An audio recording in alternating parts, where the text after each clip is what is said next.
In progress. Thanks everybody for joining today. Just a reminder, the town of Somerset election day is Tuesday, May 12th. There will be in-person voting at town hall that day from 5 p.m. to 7:30 p.m. This year's election is for mayor and 2 council seats. Our candidates are, for mayor is Rohit Khanna, and there are 2 candidates for council, are Linda Doherty and Robin Bart. Just a quick reminder of what we're going to do today. Each candidate will have 2 minutes for opening statements. Then we will have questions, Q&A. We've already gotten some Q&A or questions from members of the community. We'll ask those first.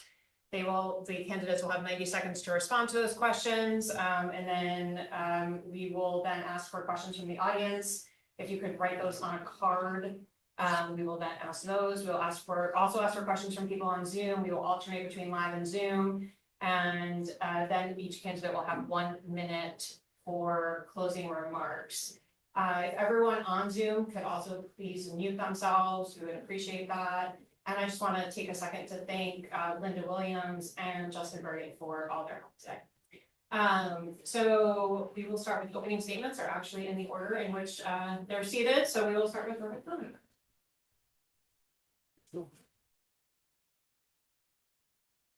Good afternoon, everyone. I want to thank the Board of Election Supervisors for organizing this forum, and thank you all for joining us.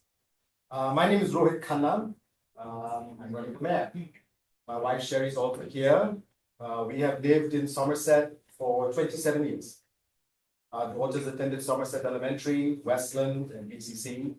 And over the years, I've been deeply involved in the community, coaching my daughter's soccer teams, serving as treasurer of the Somerset Elementary School Foundation, and volunteering with the Dolphin swim team. Before joining the town council, I served on the Public Safety Committee and chaired the Pedestrian Safety Working Group, where we advanced a number of recommendations related to overgrown vegetation, accessibility, and pedestrian lighting. I've also worked closely with Council Member Debbie Heller, who is here with us, and worked with her to successfully oppose the most extreme rezoning proposals through testimony and direct engagement with county and state level elected officials. On the town council, I have focused mostly on trying to strengthen our governance. And some of the measures that I've led include tightening variance standards, improving information disclosure on the town code for new residents, and strengthening our procurement practices. Somerset benefits from strong finances, exceptional amenities, and very reliable services. My priorities are to maintain these through sound fiscal administration, improve service delivery through better performance management, and strengthen Somerset's social fabric. And I look forward to talking about these more during the question and answer session. Professionally, I spent 30 years at the United Nations and the World Bank, working on environment, energy, and climate finance. I retired in 2021 as manager of the World Bank's global energy programs. I look forward to earning your support and hearing about the issues that are most important to you. Thank you very much.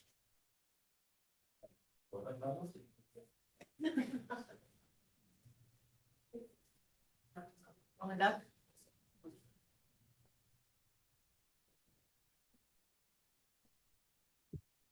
Good afternoon, everyone. We have a lovely day here. Before I came here this afternoon, I gave a quick walk to my dog and realized again how lovely our neighborhood is and how lucky and blessed we are to live in such a lovely place. So let me just start with saying that on this beautiful sunny day. I am honored to be a candidate for Somerset's Town Council, especially as we are celebrating the 120th anniversary of our beloved town. And as of 2 days ago, I thought that I was going to actually be making a speech that was more about campaigning for this position, and realized that now I'm going to have to prove myself as more than a Nepo baby, essentially, for having been given this gift, I would say. So I'm going to look at it like that. I've been given a gift by you all and by the cosmos, however you want to look at it, to serve our town. So many things have changed, though, in 120 years since our first mayor, Dr. Charles Crampton, was elected, and our first town council met in the May of 1906. We are no longer a trolley suburb chickens no longer roam freely, and we have moved beyond assessing a $2 per head tax on dogs as a source of revenue, and that's good for me because I'm about to get 2 more dogs this summer. But some issues remain the same in 2026. Street and sidewalk maintenance, sewage and stormwater management. And most importantly, and I feel you would agree with me on this, how do we maintain the character and charm of this oasis of tranquility between Friendship Heights and Bethesda? I'm excited to follow the path of our current and former women members of the council as well, the first of whom was Edna Miller Gish in 1928, and hope to lay the foundation for our town for the next 120 years. After more than 20 moves as an Army family, I moved here with my husband and Brendan and my 3 children, Ronan, Killian, and Scarlett, during the summer of 2019. I see that my time is limited. I'll continue more about that later.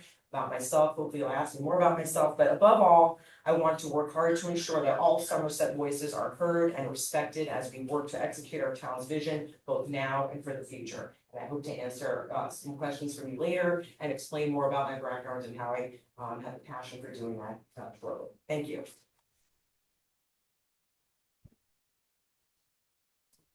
And Robin, background.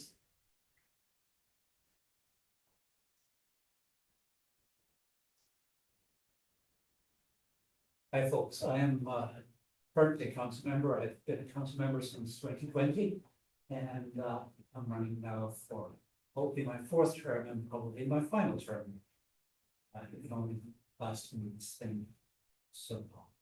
Anyway, my record is well known and I'm not going to go over it just now. But it turns out there's one thing that is misunderstood about me. Some people have got the wrong impression that I'm in favor of nationalization this time.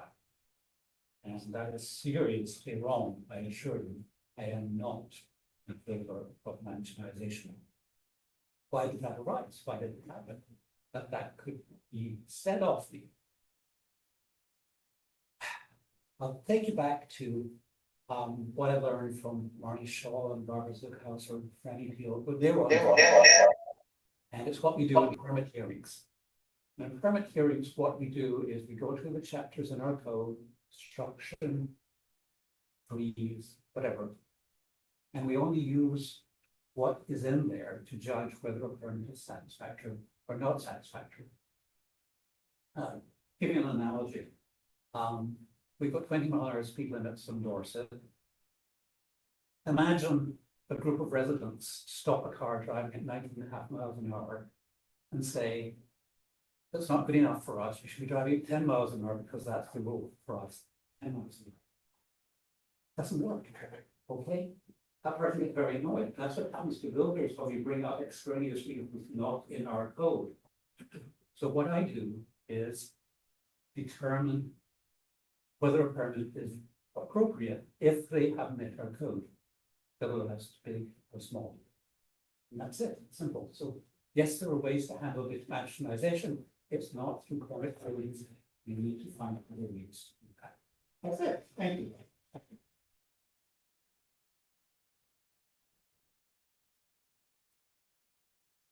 Thank you all for that. We'll start with a question for you, Erlinda. What do you hope to accomplish by serving on the council? Thank you. And I'm sorry I ran over time. Obviously, I was excited about sharing my that little knowledge of our town here. Well, I I was saying earlier that we chose to live here after 20 years of moving as a military family 7 years ago, and really fell in love with this town. And I hope to bring not just that sort of perspective of having lived in other places and what that means to have a town like this is where this oasis between Friendship Heights and Chevy Chase and Bethesda. But I really hope to connect with our community more. I'm intellectually curious. So I really like to learn how things how our processes work. From a more boots on the ground perspective. And I think above all, as local government really is sort of where democracy really works, I really want to make sure that we do that. And so my job is going to be to really make sure that I connect with our neighbors, our citizens of our town, to involve them in the process, just as I'm going to be becoming more involved and learning about the process as we go forward. So that's sort of where I come from in terms of wanting to take on this role. Really want to see, you know, our town thrive in the future, now and in the future. Robin, do you hear an answer? Would you repeat the question for me? Sure. What do you hope to accomplish by serving on the council? Well, I have hopefully accomplished a lot already over these last 6 years. Over the next 2 years, one of the things that I want to get started is a committee on housing. The idea being that every single new home that's been constructed in town has been 5 or 6 bedrooms with 7 bathrooms. And I wonder who cleans all those bathrooms? But is that the way we want the town to go? Do we want instead a mix of smaller homes as well as larger homes in town? And that's why I want a committee on housing to be established, find out what in town we want for future housing, and come up with recommendations on how we get there. That's the idea behind it. So I hope that happens. I hope to get that going. Robin, we'll start with this one with you. Are there any initiatives or ideas that you have that might help foster the sense of community in Somerset? Sure, yeah. When I came on council, I started the Equity and Inclusion Committee, and one of the goals of that committee was building community in Somerset. In fact, and the committee did indeed do a number of things, including they were the first to do the food trucks at the pool, actually, to start that. And they involved a interesting event with Paige Whitley showing the kind of racist history behind Somerset from 100 years ago, which was of interest to a whole lot of people.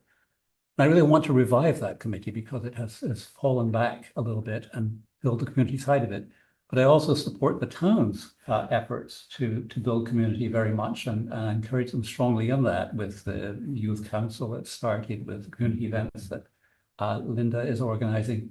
I see those similarly as strengthening the town.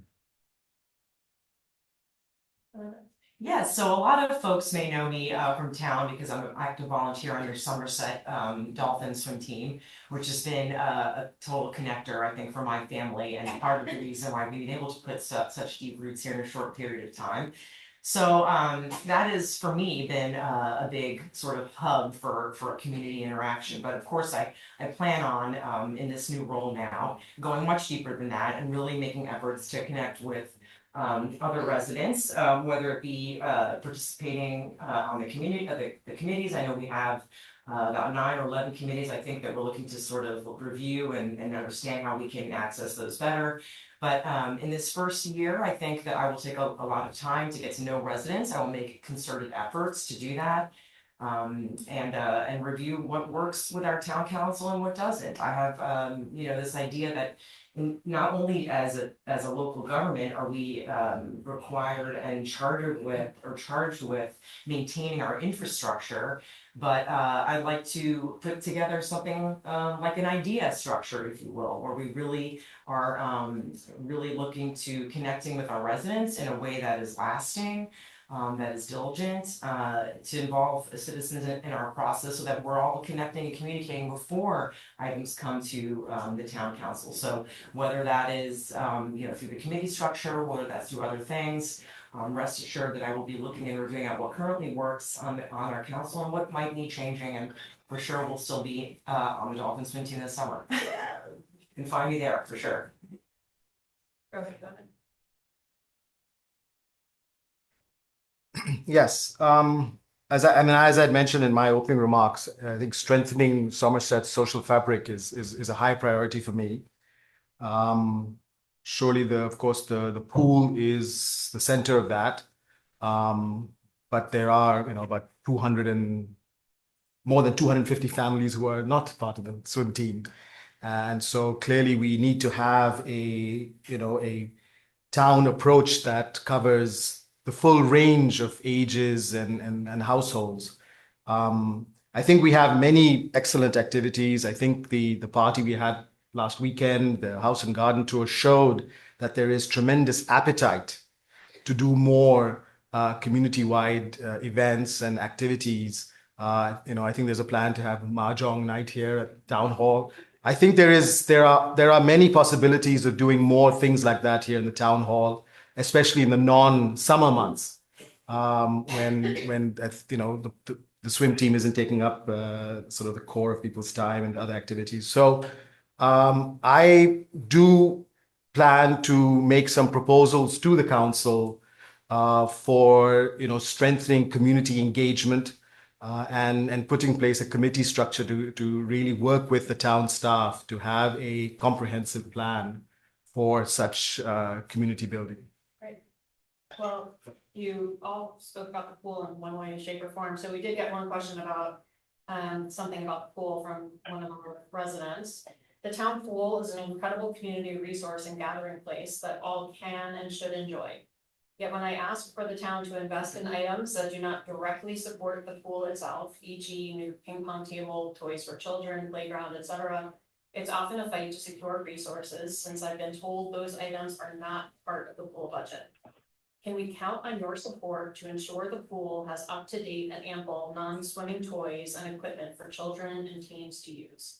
And who is in charge of the non-swimming areas of the pool, as in who has that budget? Rohan, I'll start. Yeah, well, I think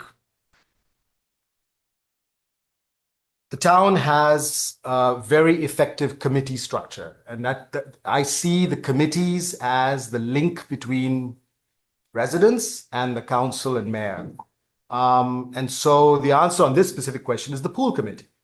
It's not the swim committee or anything, and it's not the Dolphins team. We actually have a pool committee. So anything to do with the amenities at the pool should come to the pool committee. And the pool committee can certainly make any and all such recommendations to the council. We are going through the budget process currently. If any resident has ideas for adding things to the budget or subtracting, of course, at the pool or anywhere else, now's a good time to do it. And in fact, on Monday at the council work session, we will be doing our next hearing on the budget.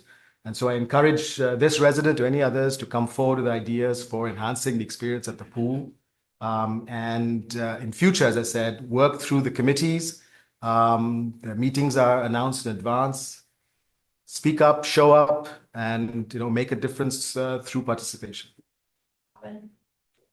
Yeah, we had a discussion on council recently on whether to reorganize the committees a bit, and one of the thoughts was a recreation committee that might combine the pool committee and the tennis committee. But thinking about recreation in a broader sense there, actually, because some of the activities that you described there are recreation, although they're not exactly pool activities. And so maybe if we were to encourage the pool committee to expand themselves a little bit, so pool and recreation around the pool, then perhaps it'd be easier for them to come up with a budget that reflected those activities.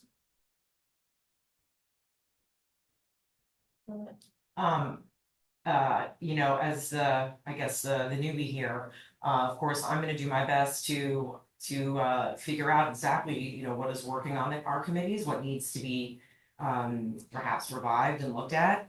I did mention that the pool is important to my family, so of course that's something that will be near and dear to my heart. It's not the only thing, obviously, that matters to our town, but again, like both the gentlemen said here, I'm happy to work with whoever has concerns or needs to rework those priorities into the committee as it is. So yeah, I would encourage concerned residents to bring these items up early in the process before it gets to time when we're voting on these issues. So, but yeah, happy to work with anyone on any concerns, issues, ideas that you all may have, whether it's pool related or not.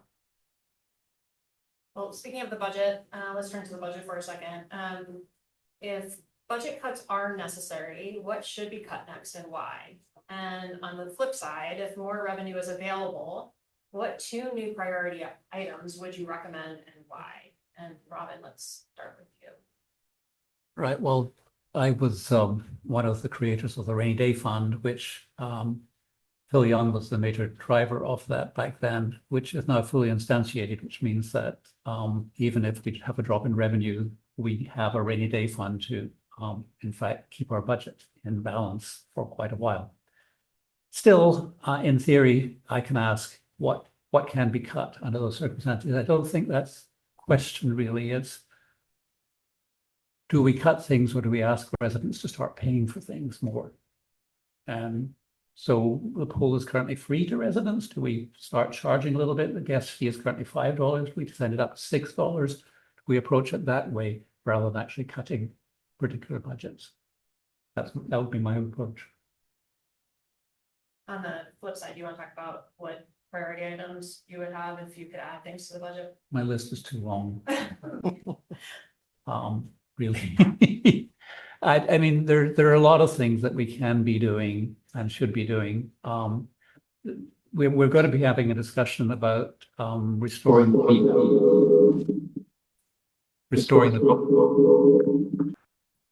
the beehives. And people were very reluctant to do that when it was going to cost the town $10,000. But now that it's free, because we found another service, and people are very willing to do that. Our parks could be so much better generally if we invested more money in them.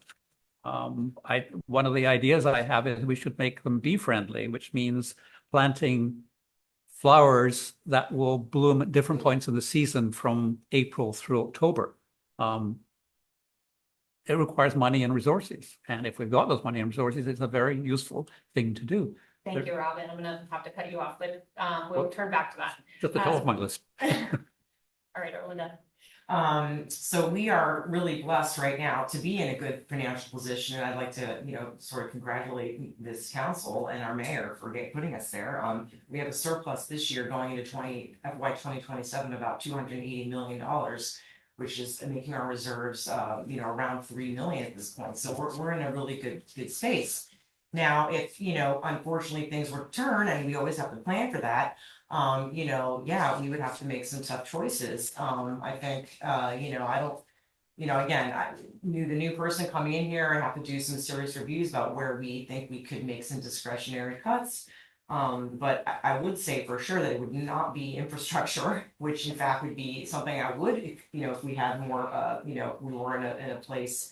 I would be wanting to definitely look towards improving our infrastructure, which I feel like is every day we're having issues with it. I mean, today we had another warming break, and as you know, this winter we had several warming breaks in front of my house in particular. So I think actually infrastructure is probably my top issue for our town. I think making sure that we have the right skeleton, if you will, and working with WSSC and other organizations or interested parties to make that happen. I think if we're going to grow and be the Somerset that we need for the future and for the present, that infrastructure needs to be our number one priority at the moment.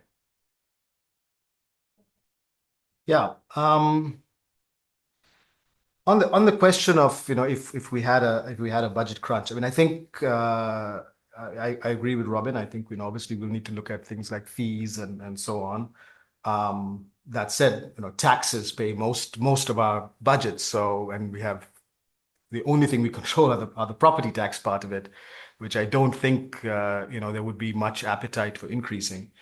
I think from my perspective, at least as mayor, I would not intend to wait for the rainy day. I think one of the things I do intend to look at very, very quickly is to really see whether we're getting good value for money on all the contracts and professional services that the town incurs, whether our procurement really is the most efficient use of our resources. And so I think, we should already be looking at opportunities there. And I agree with Linda that if we had more money, for me, for sure, the capital improvement budget is where it would go. Thank you. Okay, some more questions from the community. And Erlinda, we'll start this one with you. How much do you know about speed humps, their effectiveness, and their history in Somerset? Well, looks like I'm about to learn more about it here pretty soon. Other than that, there's many on my street for good reason and throughout the neighborhood. I do believe, in fact, that they do, for better or worse, help to curb slow down cars that are racing through our neighborhood. So the answer, I'm not a civil engineer, so I have to study, all the curvature and all these things that are necessary for speed bumps, but maybe the answer to this question should be, I'm happy to work with our town to figure out ways to calm traffic. And look forward to working with those who may have that knowledge and insight, and of course, other, governmental entities that do have that power, and my team, of course, here at the town council. We definitely don't want to have speed racers going through our town. Robin? Yeah, speed humps do slow traffic. That's comes from the National Federal Highway Safety Administration, and it's been around for quite a while. The Kathy Bakar was actually on council, and she was the major driver for getting the speed humps that we do have. There was at one point a supposed way in which speed humps could be arranged so that they are almost liquid for a car going through at regular speed. But when the car is speeding, it becomes a real speed hump and gives the car a jolt. I don't know whether that's ever made it through to practice, but if it does, I would love to see them in Somerset. Okay. Another question from the community, and we'll then go to some other questions here. So we actually got some live questions. Are you in favor of limitations to the scale and design of new and renovated housing in town? If so, what will you do to protect the existing character of our town? And Robin, we'll start with you. Well, I already spoke Yeah. about that. I do want a housing committee. I really did say that. The tools that a housing committee can have is to preserve the existing character. One is code amendments to shape our code. Second one is to think about historic preservation neighborhoods, like we have already one, and that preserves the stock of housing. And the third way is kind of shocking. We could actually petition to change our zoning so that we could have duplexes in town, which would give us smaller homes if builders would build duplexes. I'm not sure they would. So it's something for a committee to take on, to do research on, and see ways in which they can indeed preserve the character. And that's the way I'd like to see it happen. It's inevitable that our community is going to change over time, as it has, and I alluded to in my opening statement about how we were in 1906, of course, in 2026 and in 2036 and 46 and going forward, our community has to change to grow and survive for now and for the future. So that's just a given. Of course, but how we go about it is obviously the most important thing, and that is, as I mentioned earlier, about really involving our community in discussions about how we need to do that. I don't have the perfect answer for, the size of a house or how a house looks, those are some subjective things that I may or may have in my own mind, but there are some things that we can develop as a town council, as a community, as citizens, in terms of our code that can help ensure that our town maintains the character and the core spirit of what it is. So I'm going to work with our town and our council on that, and our residents, of course, most importantly, on how we achieve that. Yeah, thanks. Well, I agree with the concern that's been expressed in that question. I think there are very reasonable questions about the incompatibility of scale and mass of some of the tear down, the houses resulting in tear downs. I do intend to propose to the council a working group that would look into this as to what we can do to ensure that new builds are compatible with the block or the neighborhood. I think the issues are real.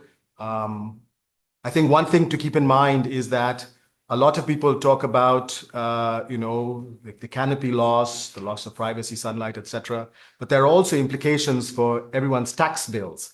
As we replace with larger homes, yes, the value goes up, but there's another side to that home value coin, and that is your property taxes go up. So I think, we need to look at all of these thoughtfully. On Monday at the council's work session, we actually will be hopefully launching an analysis of sort of facts on the ground, trying to see what the data is. So I hope that will kickstart the process and it's getting some numbers together for this working group that I hope that we can agree on. Thank you. Could you speak just a little clearer, louder into the mic? They said they're having a hard time hearing you. Sure, does that better? I'll find out. This should be, hopefully a quick answer. And this is for, Erlinda and Robin. Before you were nominated, how many town council meetings that did not involve any issues related to your own property have you attended? Erlinda, you want to go first? Maybe a dozen. Well, that was at least 6 years ago. I can't remember. But the answer was quite a few. None of the council meetings I've attended have ever really involved my house. I'm sorry. None of the council meetings I've ever attended have ever involved my house. Thank goodness. Oh, well, no, I guess when we redid our house. Yeah, 2019. That was one meeting. So let's say 11 then. Okay. Name what you consider to be the 3 most important town committees and why did you select them as most important? Robin. I'm not going to answer that one. I mean, if I say one committee is important, then somebody else is going to be hurt, and that's a dilemma. So I'm not going to get into that trap. Robin didn't write the question. It came from the meeting. Came from the community. Really? Okay. Well, as I said, I am not answering that. I'm not going to get into trouble. That's all I'm saying. I mean. I guess you can refuse to respond. No, I mean, I for some reason the first thing that came to mind was budget. So I mean, I think where our towns. I mean, it's much as I want to say pool, I'm not going to say pool. But the budget, I think, is a hugely important issue for our town. And like I said earlier, I mean, we're thankfully right now in good standing. But that can change in a heartbeat. And I've seen as a public policy professional through my whole career. I've seen what can happen when budgets go south. So I think the budget is still, probably the most important committee that we have in our town budget, and what we do with those funds and stewards for our citizens is probably the most important thing for me personally. But I know we have many committees that do amazing work and do a lot of great things for our town and are sort of the connectors to what our citizens do every day. So again, I want to make it my job to learn what is working, what committees are working, and maybe if there's a way to rework some of that, great. And we need to revive some committees. Sure, let's do it. Let's get our citizens involved, because those are really the connectors to what's going on with our town. So, but yeah, budget, in my opinion, is key. I noticed none of you said the election committee. You didn't ask me. That's number 2. Carefully. But that's an easy one. Yeah. No, it was one until 2 days ago, and now it's 2. Okay, right, Yeah. exactly. All right, and this is for all of you, and let's start with Rohit. How has your service to the town to date improved town life? Well, I think that I would say when you say the word service, I'm going to go beyond my time as council member, because I do think the work that Debbie and I did to constantly fight off various rezoning efforts that would have impacted Somerset, I think is probably the most tangible thing that we have done to maintain the quality of life of Somerset. So to me, that's number one. And, that required engagement with communities around us, with elected officials in Annapolis and Rockville and so on. I think that, those of you who walk on the sidewalks, and if you see that some of the shrubbery has gone a little bit away from the sidewalks and you think that's an improvement, I think that, I'm hopeful that is improving people's quality of life as well. We haven't quite seen sort of the results of some of the code amendments that we've done over the past year that I proposed and that have been adopted. But I do think that we will see, for example, the tightening of variance standards, making things more consistent for residents when they put in building permit applications and worrying less about subjectivity or inconsistency. So I would say some of those are the things that I would like to talk about. Yeah. I think part of the virtue of local government is the fact that it does require amateurs to be involved. I have shown my, I think, ability and passion for meeting neighbors and being involved. Again, I've mentioned this a few times now with the swim team, of course, but I hope that, that with this new role, where, democracy rubber meets the road, your local government is where democracy happens. And so I hope that, in this role, again, as even though I'm the new person here, that I will take, that position to really understand the process where we make public policy that's really important for our town. So I hope that, I'll spend my first year doing that and, you'll see results from my, me walking the streets and me meeting you neighbors and me respecting you and hearing your voices and concerns on what's important to our neighborhood. So aside from all the fun things I did at the pool and so on and so forth, and have been doing and will continue to do, I think that you will see that Erlinda is a passionate, compassionate person who is really interested in involving everybody and respecting everyone's opinions as you make this town and continue to make this town as wonderful as it can be. Robin? Yeah, a number of things. One of the things I did fairly early on was, having worked with the Stormwater Study Committee, I then redrafted the town's stormwater code, working with our lawyer, to make it what is now the strongest code in Montgomery County, which means that builders, when they're building these grand new homes, have to put in major stormwater mitigation as a result. Which means that the new homes, though much larger, are managing the water on their properties better than the homes they replaced. And that's a function of that code. Another thing I did, going back to Environment Committee days, but very much on council, it took 20 years to get LED lights into town. And I was one of the drivers on council to get that done. One of the things I did was we explained to Pepco that we were using ARPA funds, which are funds that we got during the pandemic, and they run out. Money runs out in 2026 now. So I said, the money runs out, which means we can't pay you unless you do the work now. And they really took that to heart then, because they got the work done. So we now have LED lights. So these are things you can do on council. Robin, I'm gonna start this one with you. How has prior involvement with town issues prepare you to be a council member, recognizing you are currently one? All right. I'll go back in time because I was on two committees before I became a council member. I was on the budget committee for years, and that gave me a very good understanding of the town's budget, which certainly prepared me for being a council member. I was also chair of the Environment Committee for 6 years, which has a fairly broad mandate, but also brought me to realize a number of important issues around the environment for the town, which certainly included LED lights. But remember, gas-powered leaf blowers, we did manage to get those banned early in town, 3 or 4 years before the county banned them. So those kinds of things I was experienced in before I came on council. Can Can you repeat the question one more time? Yeah, sure. Yeah. How has prior involvement with town issues prepared you to be a council member?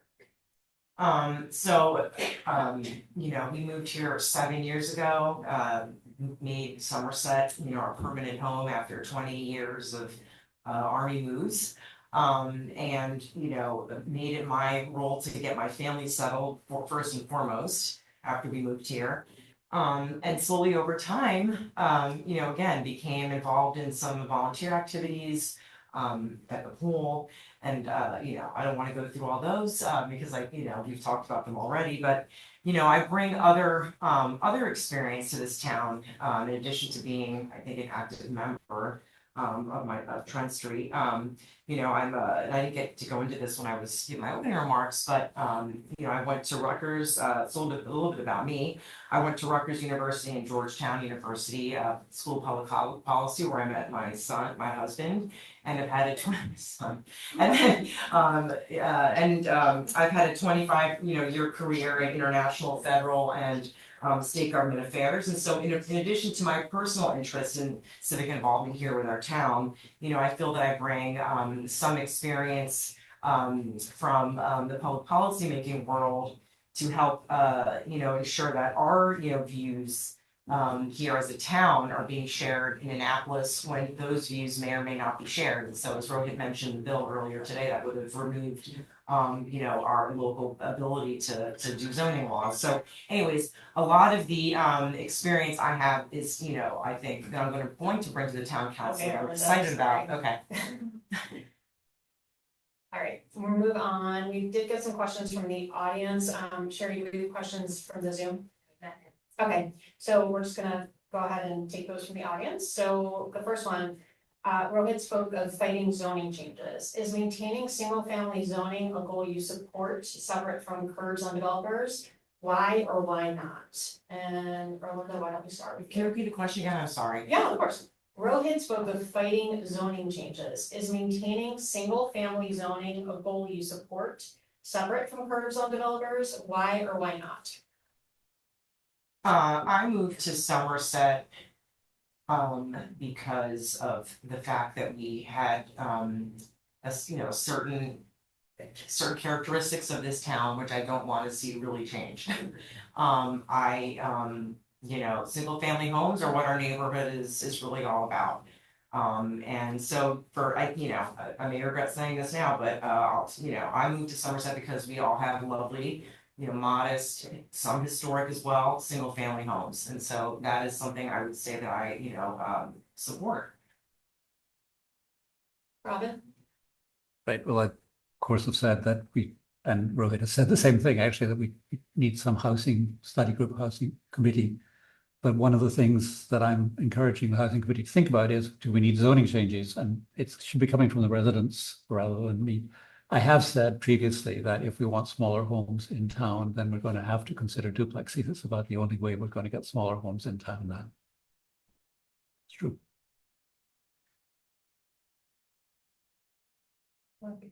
Yeah, you know my views. Moving on to the next one. When I moved to Somerset in 2013, town hall was used more heavily on weekends for functions like scouting events and class potlucks for Somerset Elementary School. That's less true today, partly because the fee has gone from $50 to $300. What is the function of town hall outside of business hours? Should community use be expanded / encouraged? Particularly outside of pool season, can this be more of a community resource? Rohit spoke about this, would love to hear from the council candidates. So, or I think, Robin. Yes, residents can use the town hall without that fee. So the reason for the large fee is because of the work involved in cleaning the town hall and any damage associated with the event. And unfortunately, there has been messes left and a lot of cleaning required. But yes, it is a resource for the town and absolutely want people to use it more, but it's residents that should be using it more.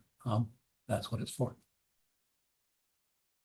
Yeah, I agree. I think we should be able to access and use our town hall, you know, more than we do.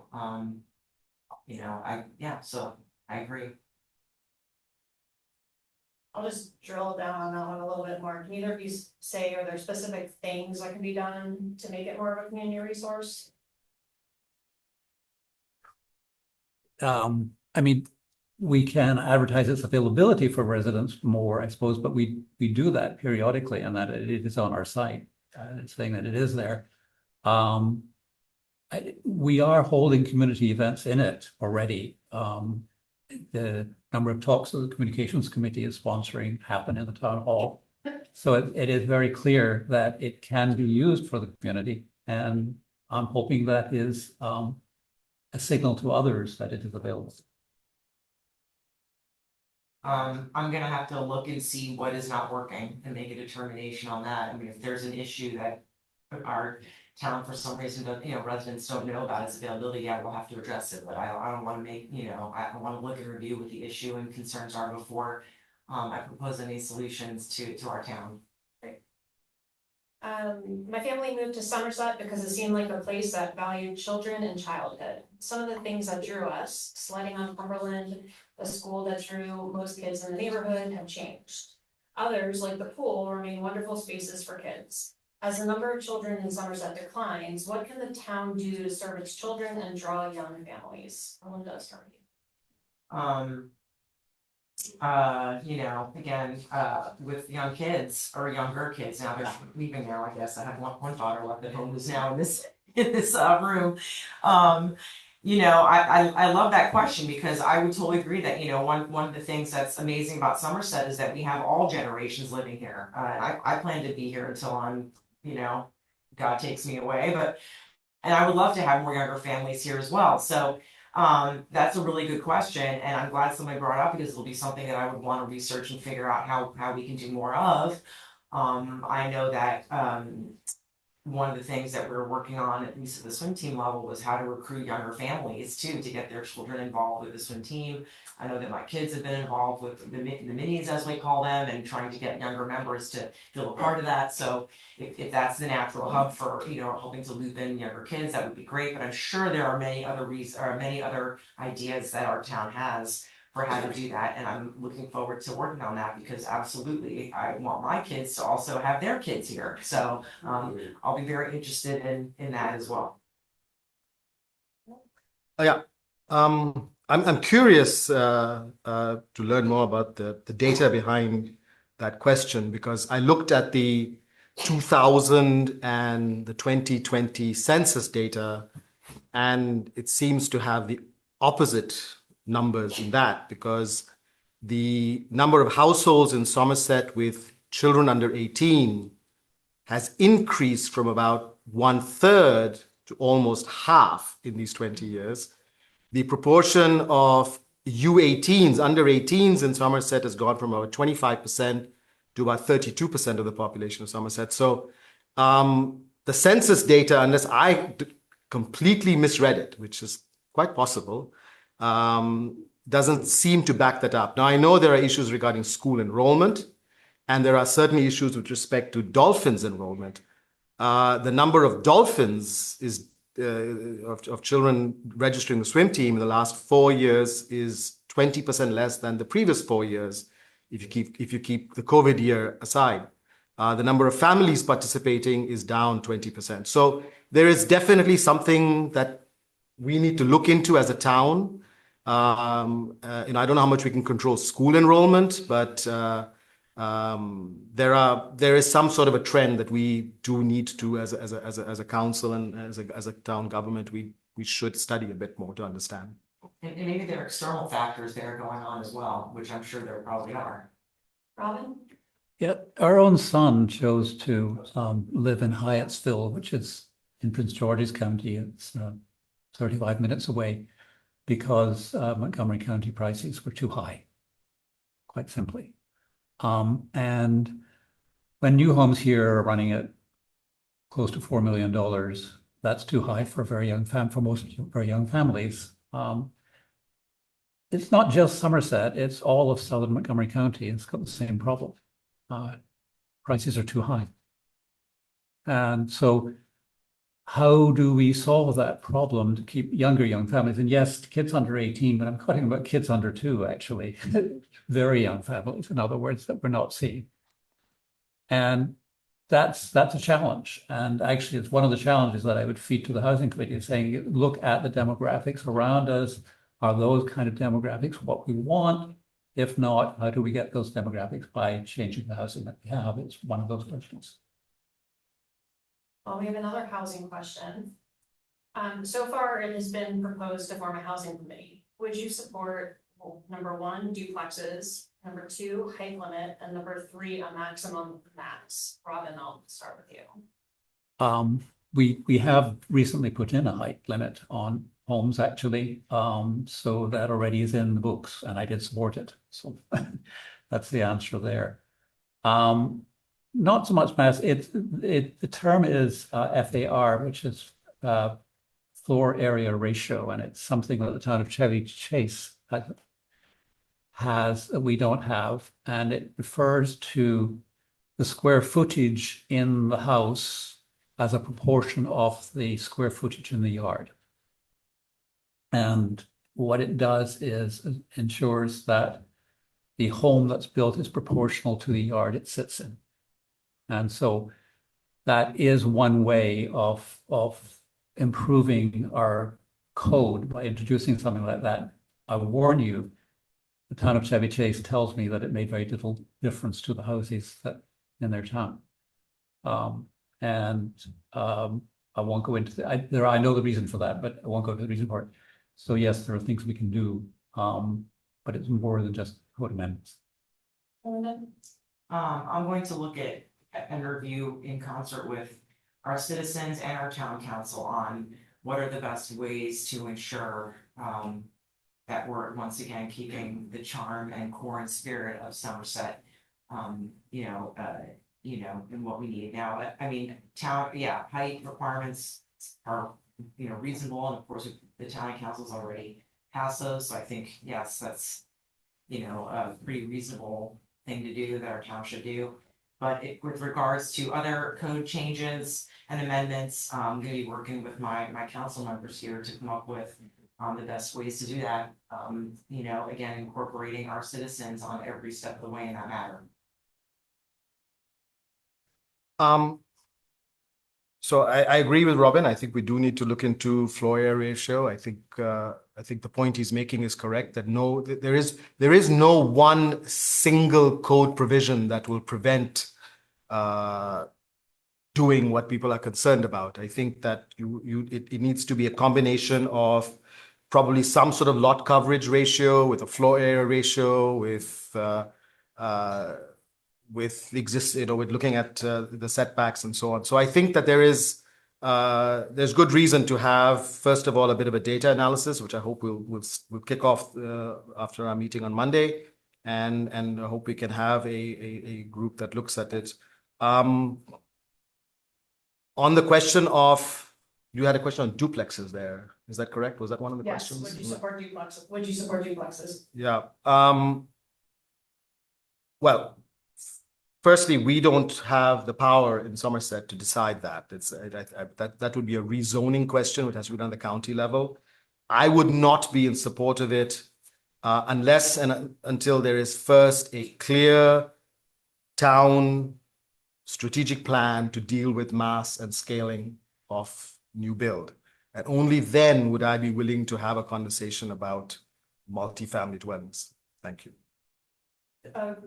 Follow-up question from the audience on what is a height limit, Robin? Do you happen to know? So What is the height limit? It's 35 feet. contingent, it's contingent, it's 33 feet unless there are homes around it that are 35 feet, and then it would be 35 feet for that one. That 33 feet gives you 2 floors. Thank you. If there are other people who have questions or cards over there with ones, and please feel free to write questions, I'll take them. Erlinda, as a council member, what will you do to ensure new residents, particularly those undertaking renovation or new construction projects, are made to feel welcome and integrated into our community and governance processes? Well, I know that personally, I would go, do my own efforts to go and introduce myself to our new neighbors. But I also understand that we have a hospitality committee, I think, or a person that, right? Newcomers committee. Yeah, committee that goes out and does to make sure that the town itself officially, welcomes the family to town. And we have that same welcome when we moved here, 7 years ago. So that's one way, of course, and ensuring that hospitality committee has the resources and has the mandate to do that. So that would be probably number one. We have that established already. But I'm also, again, we have a lot of turnover here, some transition. I would be open to learning from our residents as well, what works and doesn't work for helping to welcome new families to our town. But I would, continue to empower a hospitality committee to do that, to do the job it's done well, and maybe. I feel like you're welcome here, 7 years ago. Hold on one second. Are we good? All right. So we have the newcomers party, which is one of the ways in which we bring newcomers in. And I do try to talk to as many people as I can at that party and tell them about our town committees, which is another way for people to get into the town life by joining a committee. And some are interested, and that's good. And that works that way. Otherwise, it's up to neighbors too, can really help and bring people in and go that way. So there are several ways, and hopefully people are connected up those ways. I think this question was more about those trying to do renovation or construction projects to feel integrated into the community. So, those who are looking at permitting or, getting involved in the process with the council. So how would you make them feel more welcome? Robin, I don't know if you want to take on a more detailed. Not quite sure what the point of that question is. I mean, certainly. I think people feel not super welcome when they're necessarily looking at taking on permitting. Oh, well, I mean, when I walk this through, I personally prefer it when somebody is doing a renovation on an existing home rather than tearing down and building a new home. And so I'm certainly encouraging of them to do that, and that I want to make sure they're welcome in the council when that happens. It is frequently the homeowner that's doing that at that point, which is great because then we can talk to the homeowner directly. When it's a new construction, it's usually the builder doing it, and that builder is not going to live here. It's somebody who he's selling the home to. So when it's a renovation, it is great to have the homeowners here, as we did just recently. In fact, it's good. Belinda, anything more on that? I think Robin makes a good point about, connecting with your neighbors around you first. I think if you're gonna undergo a renovation, that's probably the best way to do it, is to, really connect and do some good international relations with those that are sharing the same street and grass areas you are. But from our experience, when we renovated our home, which, of course was during COVID, so it was a whole different item. Our process was relatively smooth. I think we, in conjunction with our, contractors, interacted with the town government directly and found that was a fine and effective solution. If folks are having issues with that, I would love to hear more about how, we can do that and think through solutions to how folks that are renovating their homes can, get the services they need. Okay, follow up on, do we have a hospitality committee? We have a newcomers party committee. Okay. And I mean, it's definitely worth looking into whether, as I said earlier, I mean, I do have some ideas on how we might reorganize our committees, and I think the whole issue of community engagement does need to be looked at a bit more comprehensively, and the idea of hospitality and sort of welcoming people could be more than just a single party. So I think it's worth looking into what that means. But I think the newcomers party is a great introduction to the town, and I think we're very grateful to Phyllis Wiesenfeld and others who put it together every year for many years. Thank you. I'm gonna keep going while we're figuring. Yeah, we do have questions. Okay. One question on Zoom. Councilmember Barr mentions that he founded the Equity and Inclusion Committee. How would he propose that it be revived? The committee lost its momentum when the initial chair of it stepped down, and it was extremely difficult to find another chair for it. Other members didn't want to do it. We did find another chair who has been a bit reluctant to hold meetings. I can understand the weight on her shoulders actually doing that. So it is, how can we help chairs to feel more comfortable holding meetings? What kind of resources can we provide the chairs to make it happen? Because with the Equity and Inclusion Committee, I think it is actually a very necessary committee, especially in these times. Are there other questions from the audience? Okay. Are there aspects of town governance, pool management, maintenance, staffing, environmental issues, permit and or contract processing or communications where we could improve? And if so, how should we do so? Berlinda, we'll start with you. We can always do better. Anyone can always do better. Our town can always do better.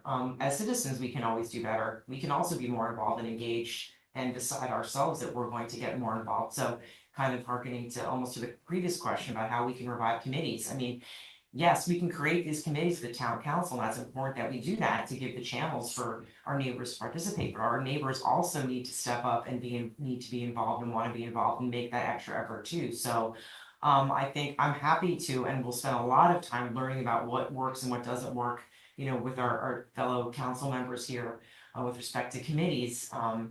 And so, but we'll also, you know, once we go through that process, that hard work, you know, we also need our citizens to step up as well. So I think it goes both ways. I think local government is a two-way street. So I don't have specific answers to that question, but rest assured that I will be reviewing and looking and figuring out ways that we can also find those neighbors that want to get involved to help work with us to make this town as amazing as it is for the next 120 years. Robin? We have a great town staff already who are clearly improving the systems that they've been using to run the town.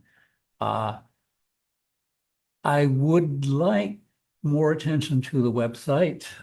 It's not doing as well as I thought it would, given the improvements that have been made to it, and we need to do some work on that, I will say that. But what we can do as council members is really observe the systems from the outside. The mayor is running the systems more, and it's more the responsibility of the mayor to make things work. And so, Rohit, you're the next mayor, so. Still an election to get through. Yes, as Linda said, the short answer is yes. The long answer is, look, I think the town has a surprisingly large number of contracts, contractors, vendors, various projects ongoing at the same time. I worked at the World Bank, and we had scores and scores of contracts that we managed. I definitely see scope for improvement on procuring, on contract supervision, on holding contractors accountable. So there are definitely systems that could be strengthened there.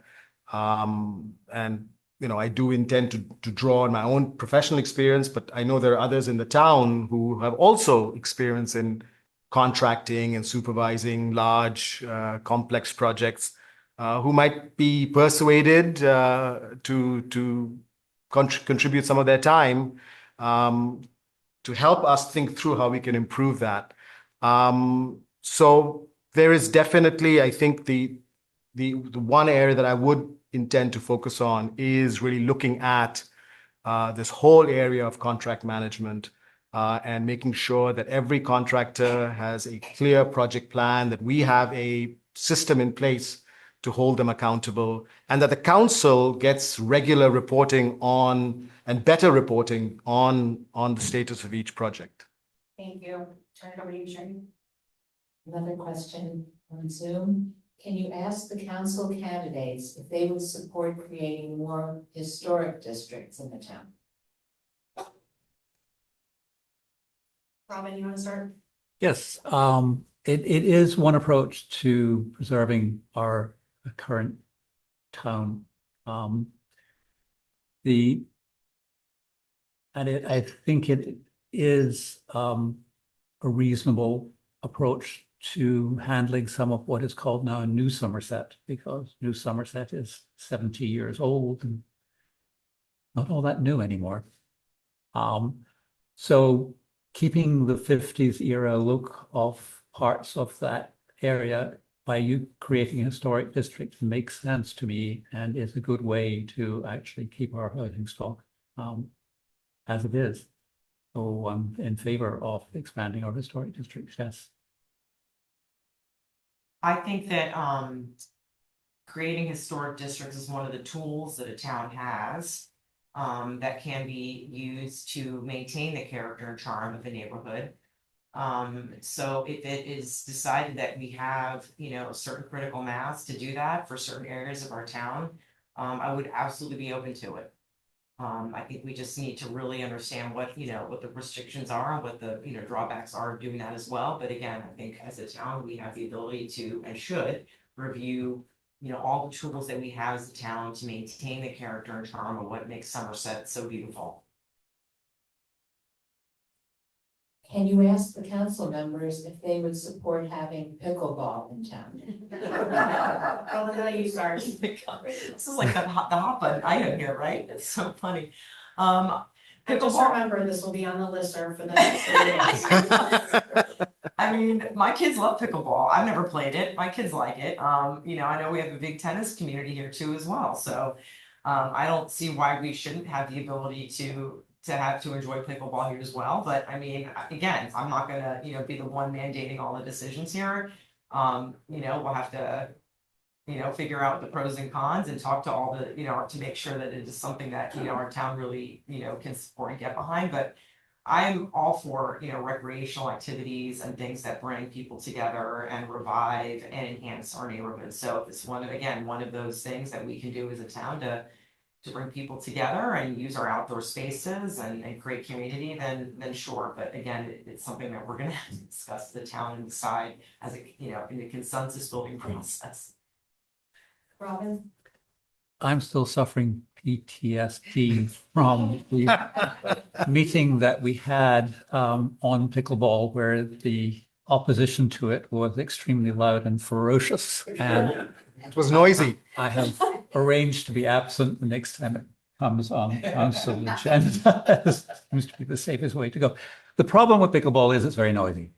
And we are only a small town, and trying to place a pickleball court that is not going to disturb some neighbors is a real challenge. I've thought about soundproof fencing to try to help, but it is not a simple thing to do to introduce a pickleball court into a built-up small neighborhood like our own, and that's the challenge. Thank you. Any other questions on the day? Okay. All right. If you could equip the Somerset Town Council with one regulatory power it does not now have, so superpower, what should that be? Robin, Zoning. you want to explain or? we're just- Yeah, right. So we are a single family zoning at the moment, which could be taken away from us at any time by the state and almost was in this last year. So if we had our own zoning controls, then we would be in much better shape. Erlinda? I would agree with that. I think, you know, having looked at that legislation from sort of a broader macro perspective, you know, that was scary for our town to have to, you know, really have to put up an argument and fight against, and our town council did a great job of doing that. I think that zoning is something that we should, you know, definitely have the authority to do here in Somerset to maintain the charm and character of our neighborhood. Do you have thoughts on what might be done to allow more dialogue between residents and their elected officials while complying with the open meetings law? Erlinda? Can you repeat that again? Yeah. Sorry. Yeah. Do you have thoughts on what might be done to allow more dialogue between residents and their elected officials, so you all, while complying with the open meetings law? You know, again, for me, my open dialogue, a lot of it is just walking through our neighborhood, walking our dogs, talking to neighbors, and then seeing, you know, hearing what people are saying about things that affect their daily lives. I'd be open to, I know that we have a communications committee, you know, we could maybe empower that committee a little bit more, you know, use those resources more to help really do to do even more outreach than we're already. It seems we're doing a decent job on that, at least I think. But I'm happy to work with anyone who wants to improve those communication channels. And whether that's through and further empowering that community to do other things, or whether it's maybe empowering other citizens that are interested in maybe doing more shoe leather, as I would say, engaging with neighbors. But obviously, our job is to make sure that our neighbors and our citizens are included in the process here, our civics process from the ground up. So that'll be something that I will, be happy to look into and am excited about looking into, to make sure that we are all being heard and respected as we move forward as a town. Robin? Yep, the Opens Meeting Act has a number of provisions to it that I don't think really is the thing that is preventing better dialogue between council members and the residents. It requires advertising a meeting in advance so that people can attend it. It requires minutes taken from a meeting and being approved. It requires technical things like that. One of the issues that prevents communication sometimes between council members and residents is when we're voting on a permit for construction, and we may have said that they need to come back to the next meeting because of some problem with it. At that point, we can't discuss it with residents because it's a pending action, and we can't do that. It's that way. And similarly, even when we've voted on a permit and decided on it, especially if we've been denied the permit, we really can't discuss it until such time as the appeal period has run out, because the builder can take it to the Circuit Court of Maryland to appeal the decision they've made, which means it's still open, and anything we say during that period can be used in argument in the appeals court, which is why we can't do it. So there are things that keep us from residents. Thank you. I don't want to cut off any other questions. Do any folks have questions? No? Anything on the chat? All right, well, I have one last question for everybody here before closing statements. So, and we'll just go right down the row. So we'll start with you. What is the proudest achievement you spearheaded or contributed to on behalf of Somerset? Well, I talked about that earlier. I think the thing I'm most proud of is the scars and the miles on my car that we have fighting off rezoning. But I think it's, to me, it's what I'm most proud of is the fact that we were able to mobilize residents, that we were able to get people involved and engaged. And I think, to me, that really is the beauty of the system, the opportunity that we get. And so frankly, what I'm most proud of was that I was able to make use of that opportunity to participate in the political process, as painful as it might have been. But at the end of the day, it's something that's a privilege that not everybody has. So that's what I'm most proud of is sort of battling for Somerset to keep Somerset. I hope to be able to add to my list of proud accomplishments as a resident of Somerset here soon. I'm happy that I graduated 2 amazing kids from Somerset to move on to the rest of the world. But, Somerset for us has been an amazing place to do that. And, I'm new to the town council. Obviously, I don't have a ton of experience working with our town council members. I will be doing that obviously very quickly here. I'll be getting, knee deep in all of the rules and regs and the code. As I mentioned earlier, part of local government is the beauty of amateurs, right? People coming in, not knowing anything, but learning quickly, working with professionals that are here, working with your town. It's the public policy making process that really is what makes local government really the crux, the core of our democracy. So I don't have a list of items to tell you that make, what makes me, proud of my accomplishments being here at Somerset. I plan to start today with doing that. And all I can tell you right now is that we chose to live here, and I have two kids that have graduated out of this town and one's still left at home. And when my last one leaves, I hope to continue to add to that list of civic accomplishments and hopefully have impacted lives of citizens here, in the future. Yeah, I'll stick, I mean, there's the LED lights and there's a stormwater, but it's actually the stormwater thing that I'm most proud of because it's working. That is to say, builders are able to follow it, and in doing it, they are creating devices that is indeed capturing the water. I almost got too involved. I discovered myself actually telling the State Department of the Environment that they needed to revise their code because there were weaknesses in it. And not only telling them to do that, but giving them resources at the University of Maryland who could help them revise their code. going that far, I've gone too far. Stop. That was the way it felt about it. So, all right. Well, thank you all. Before we end this, we are going to do 1 minute for closing remarks. And why don't we do it in reverse order, how we did the opening remarks. So Robin, we'll start with you. All right. I don't have a lot to say in my closing remarks other than that it's going to be my last 2 years on council, so I am going to make them count. So watch me.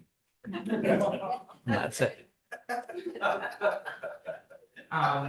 As I mentioned earlier, I feel like I've been given a gift. I've been handed essentially this role. It's not normal for me to be handed things. I don't want to have this feeling of entitlement. I had to work for everything in my life, so this is unusual for me to have been given something like this. So this is a gift and a responsibility, and I really hope to make the most of it. As I mentioned earlier, I think we can create a shared sense of purpose for what our town, is and should be for the future. I think we can do that. I'm excited to do that with the residents and my neighbors here in Somerset. I've lived in a lot of places on this planet, and like the trees in our neighborhood here, we chose to put down permanent roots in this city. So you can rest assured that, I will do my best to do that and to connect with all of you and to, really make a difference in our town as we look forward to what Somerset's going to look like, what this oasis is going to look like in 20, 30, 40, 50 years. Thank you. When we moved in here in 1999, the number one attraction was the school. But the other thing that really attracted us to Somerset, we had lived in the town of Chevy Chase earlier. The one thing we really loved about the town and that we were determined to have here as well was local government. The idea that a small group of citizens form their own government is the ultimate enactment of Abraham Lincoln's speech, of the people, for the people, by the people. As Linda says, we are literally just ordinary people running the government. And I think there is something just remarkably beautiful about that. And it gives real meaning to what democracy is. So I'm very grateful for that opportunity to participate in that. As the mayor, for me, what you can be sure of are three things. One is I'll be very present, very visible. I will listen, and I will get stuff done. Not all of those things are going to necessarily be, the way in which everybody likes it. But my approach is to really try to find ways in which we can solve problems, where we can demonstrate that government works, that as a community we can find practical, pragmatic, problem-solving ways of doing things, and try to lock out the noise of the divisiveness that's outside us, because at a very local level, we can find ways to solve our sort of day-to-day problems and make things better for our families and for all of our neighbors. So I appreciate very much the opportunity that all of you have given us, and thank you for coming. For those of us who work on the federal level day in and day out, this was very inspiring. So thank you guys. Thank you again to Justin and to Linda for being here and for putting all the hard work in, and to the other members of the Board of Elections for putting this together. So thank you guys, and thank you all for being here.